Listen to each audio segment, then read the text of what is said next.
আজকে কি আপনারা মধুপুরে সাইট সিন করবেন? সাইট সিনে তো আমরা বেরিয়েছি এখন। আচ্ছা আচ্ছা, কি কি জায়গা দেখবেন সেটা আমাদের গ্রুপ লিডার বলবে। এই যে সবাই মিলে যাচ্ছি, এখন আবার ঘুরে আসবো, আবার দেখা হবে সবার সাথে।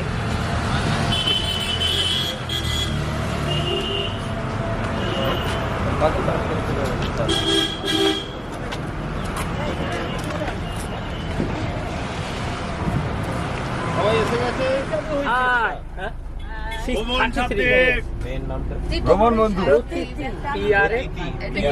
আচ্ছা, আমরা প্রথম পয়েন্ট যাচ্ছি উশ্রী ফলস, তারপরে যাচ্ছি খান্ডোলা ড্যাম। এবারে ওখান থেকে ঘুরে আবার মধুপুরের যে সাইট সিন, আমরা আগে দূরে যাচ্ছি।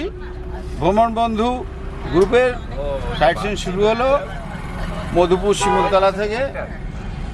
চলো, প্রথম আমরা উশ্রী যাচ্ছি, তাই তো? উশ্রী যাচ্ছি। এগুলো তো এর মধ্যেই থাকবে, আমারও তো দুবার যাচ্ছে। নাস্তা পয়েন্ট। আরও একটা ব্লগে আপনাদের স্বাগত জানাই।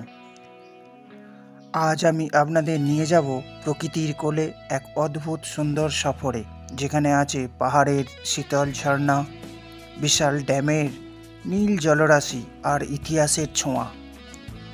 আমাদের আজকের যাত্রা শুরু হচ্ছে মধুপুর থেকে। চলুন বেরিয়ে পড়া যাক। মধুপুর ছাড়িয়ে আমাদের প্রথম গন্তব্যস্থান উশ্রী ফলস। পাথরের খাঁজ বেয়ে জল কিভাবে আছড়ে পড়ছে উশ্রী নদীর ওপর, সেইটাকেই আমি প্রথম আপনাদের সামনে তুলে ধরতে চলেছি। চারপাশে সবুজ জঙ্গল মুহূর্তেই আপনার সব ক্লান্তি ধুয়ে দেবে। এখানে কিছুক্ষণ বসে প্রকৃতির গান শোনাটা মাস্ট।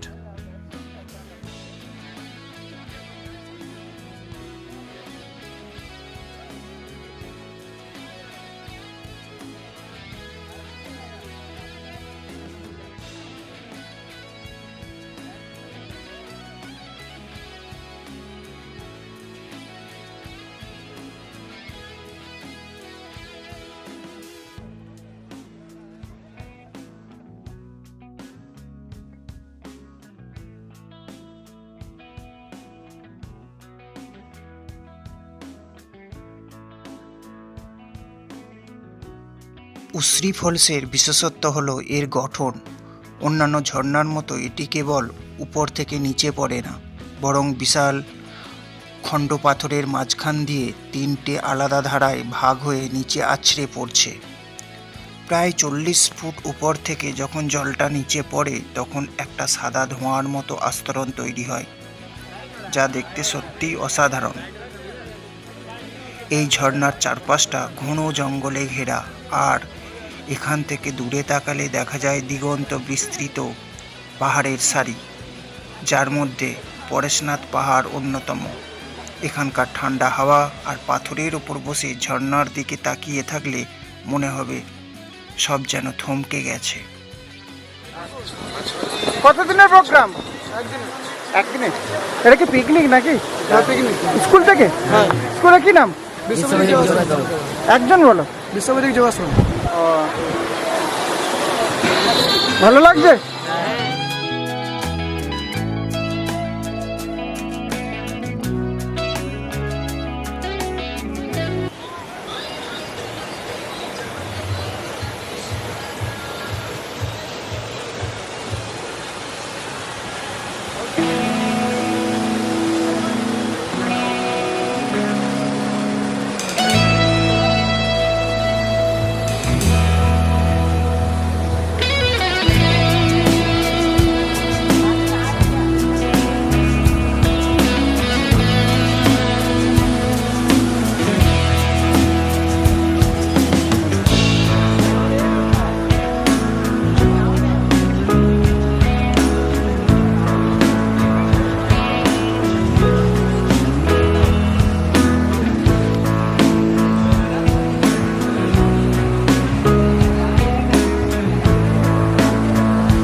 লোকজন ছিল।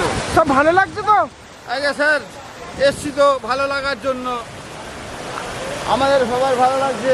আপনার কেমন লাগছে বলুন? আর এই জায়গাটা এখন জল কম, কতবার এসেছেন এই জায়গাটায়? এই জায়গায় এই নিয়ে 4 বার। এত ভালো লাগে? এত ভালো লাগে, কিন্তু যখন এসছি আশ্বিন মাসে তখন এই পাহাড়টা পুরো জলে জলাময় ছিল, একেবারে ভয়ঙ্কর রূপ। এখন তো অল্প সিনারি আছে, তাও শীতকালের পড়ন্ত শীতে একটু ঘোরাফেরা। টাটা। ওকে, টাটা।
এবার আমরা চলে এলাম খান্ডোলি ড্যাম।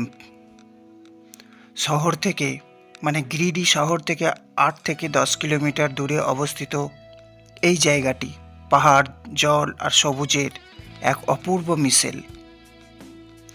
আপনি যদি ভিড়ভাট্টা এড়িয়ে শান্তিতে প্রকৃতির মাঝে সময় কাটাতে চান তবে এই জায়গাটি আপনার জন্য বেস্ট। সামনে তাকালেই দেখবেন নীল রঙের বিশাল জলাধার, আর তার ঠিক পিছনেই মাথা উঁচু করে দাঁড়িয়ে আছে খান্ডোলি পাহাড়। আপনি এখানে কি করবেন না, বোটিং, অ্যাডভেঞ্চার স্পোর্টস, পরিযায়ী পাখি, পরিবার নিয়ে পিকনিক ইত্যাদিগুলো আপনি এখানে পাবেন। বোটিং, এখানে স্পিড বোট বা সাধারণ নৌকায় চড়ে পুরো ড্যামের সৌন্দর্য উপভোগ করতে পারেন। পাহাড় প্রেমীদের জন্য এখানে রক ক্লাইম্বিং এবং ট্রেকিংয়ের সুযোগ রয়েছে। পাহাড়ের চূড়ায় উঠলে পুরো এলাকায় এক অবিশ্বাস্য বার্ডস আই ভিউ পাওয়া যায়। যারা পাখি দেখতে ভালোবাসেন তাদের জন্য শীতকাল সেরা সময়। সাইবেরিয়া এবং হিমালয় থেকে আসা হাজার হাজার পরিযায়ী পাখি এখানে বেড়াতে আসেন। খান্ডোলি একটি আদর্শ পিকনিক স্পট। এখানে সুন্দর পার্ক এবং শিশুদের জন্য খেলার জায়গা রয়েছে। পরিবারের সঙ্গে একটা পুরো দিন কাটানোর জন্য এর চেয়ে ভালো জায়গা আর হয় না। গিরিডি স্টেশন বা বাস স্ট্যান্ড থেকে অটো বা ট্যাক্সি নিয়ে খুব সহজেই আপনি এখানে আসতে পারেন। মধুপুর থেকেও বেশ কাছে।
খান্ডোলি ড্যাম দেখার পর আমরা চলে এলাম মধুপুরের বিবেকানন্দ মঠে।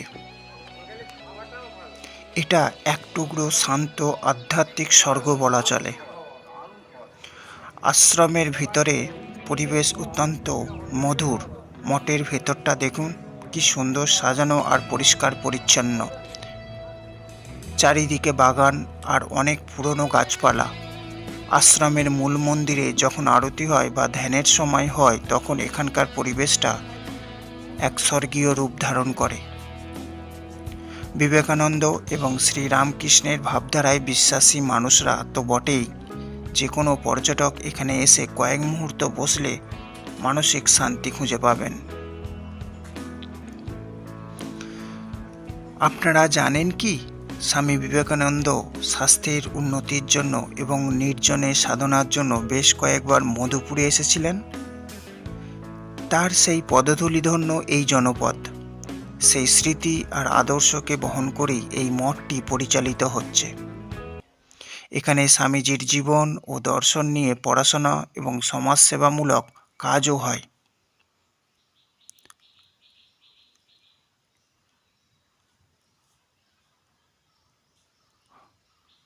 মঠের ভেতরেতে সমৃদ্ধ লাইব্রেরি রয়েছে, যেখানে আপনারা রামকৃষ্ণ, বিবেকানন্দ সাহিত্য ও অন্যান্য আধ্যাত্মিক বই পড়তে পারেন।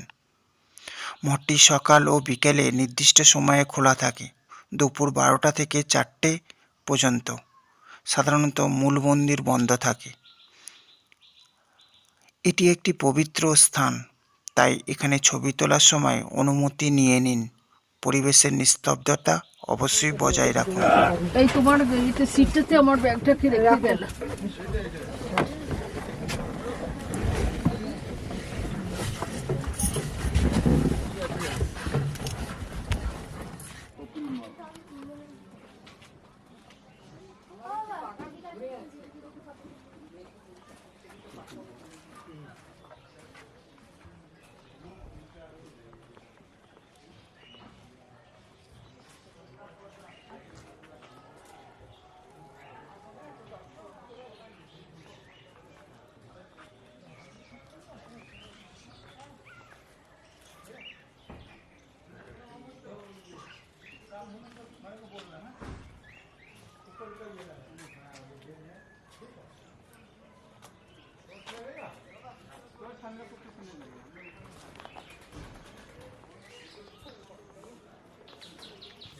পাহাড়, ঝর্ণা, ড্যাম এবং বিবেকানন্দ আশ্রম ঘোরার পর চলে এলাম কপিল মুনি আশ্রম দেখতে।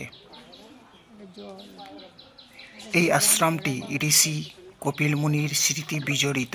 কথিত আছে তিনি এখানে কঠোর তপস্যা করেছিলেন। হিন্দু ধর্মে সাংখ্য দর্শনের প্রবক্তা হিসাবে কপিল মুনি অত্যন্ত শ্রদ্ধেয়। ভারতের বিভিন্ন প্রান্তে তার আশ্রম থাকলেও ঝাড়খণ্ডের এই নির্জন প্রান্তের আশ্রমটি তার নিজস্ব মহিমায় ভাস্বর। আশ্রমের ভেতরে ঢুকলেই দেখবেন চারিদিকে পাহাড়ের সারি আর ঘন জঙ্গল। এখানকার নিস্তব্ধতা এতই গভীর যে কেবল পাখির ডাক আর বাতাসের শব্দ শোনা যায়। মূল মন্দিরের স্থাপত্য এবং ঋষি কপিল মুনির মূর্তি দেখে মন ভরে যায়। যারা ধ্যান বা মেডিটেশন করতে ভালোবাসেন তাদের জন্য এই জায়গার চেয়ে ভালো আর কিছু হতে পারে না।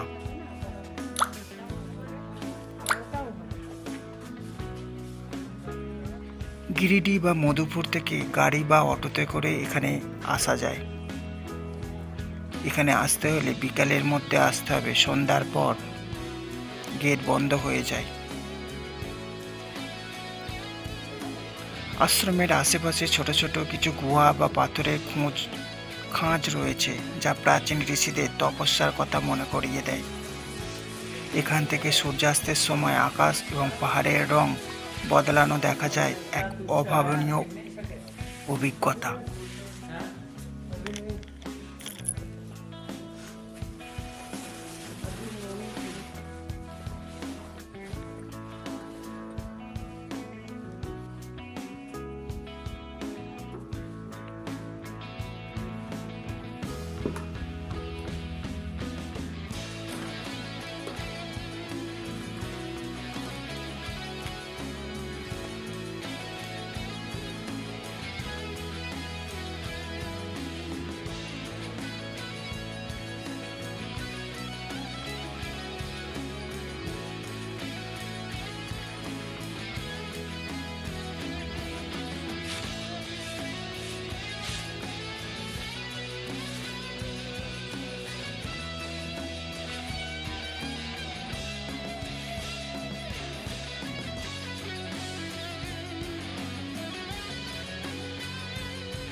তারপর চলে এলাম গিরিডি টেগর হাউস বা শান্তিনিকেতন। বাড়িটি কেবল একটি ঐতিহাসিক ইমারত নয়, এটি একটি বাঙালির আবেগ এবং রবীন্দ্রনাথ ঠাকুরের পরিবারের স্মৃতি বিজড়িত একটি স্থান। আপনারা অনেকেই জানেন না যে কবিগুরু রবীন্দ্রনাথ ঠাকুরের দাদা জ্যোতিরিন্দ্রনাথ ঠাকুর জীবনের শেষ দিনগুলো এখানেই কাটিয়েছিলেন। চলুন এই বাড়ির অন্তর্মহল আর তার ইতিহাস আজ ঘুরে দেখি। এই বাড়িটির নাম আসলে ছিল শান্তিনিকেতন। 1908 সাল নাগাদ জ্যোতিরিন্দ্রনাথ ঠাকুর এখানে পাকাপাকিভাবে থাকতে শুরু করেন।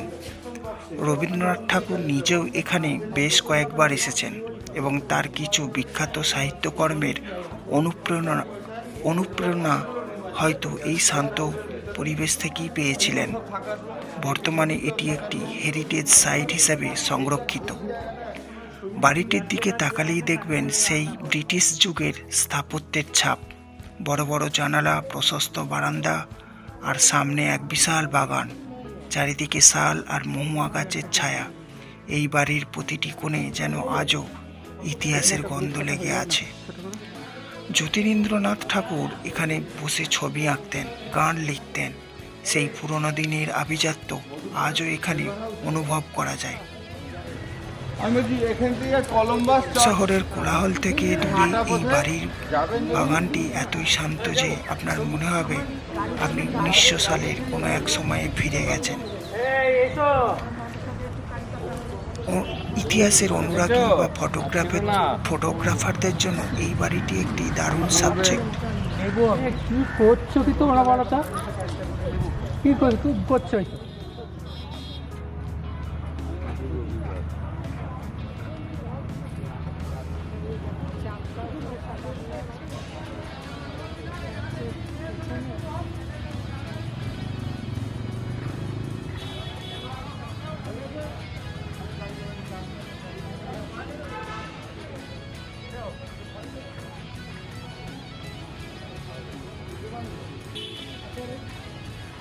ये वाला जी देखो ना।